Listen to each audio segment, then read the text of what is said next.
Hi hello welcome to Suman TV Annamayya జిల్లా. నేను మీ సిరివేలు చరణ్ కుమార్. భార్య గర్భంతో ఉన్నప్పుడు భర్త మరణిస్తే ఆ భర్త ఆస్తి పైన ఆ పుట్టబోయే బిడ్డకు హక్కు ఉంటుందా ఉండదా? మన దేశంలో హిందూ వారసత్వపు చట్టం 1956.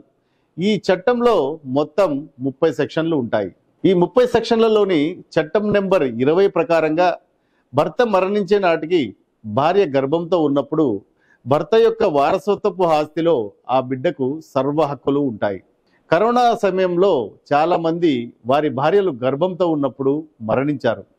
వారి పిల్లలకు వాటా రాదని అత్తమామలు, ఆడపడుచులు చాలా వేధించడం కూడా జరిగాయి. కాబట్టి ముఖ్యంగా మహిళలు తెలుసుకోవాల్సిన విషయం ఏమంటే, హిందూ సక్సెషన్ యాక్ట్ 1956 చట్టం నెంబర్ 20 ప్రకారము అలా పుట్టిన బిడ్డకు ఖచ్చితంగా ఆ తండ్రి ఆస్తిలో వాటా ఉంటుంది.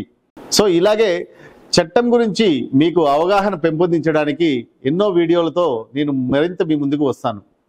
అప్పటి వరకు నా యొక్క ప్రతి వీడియోను లైక్ అండ్ షేర్ చేయండి.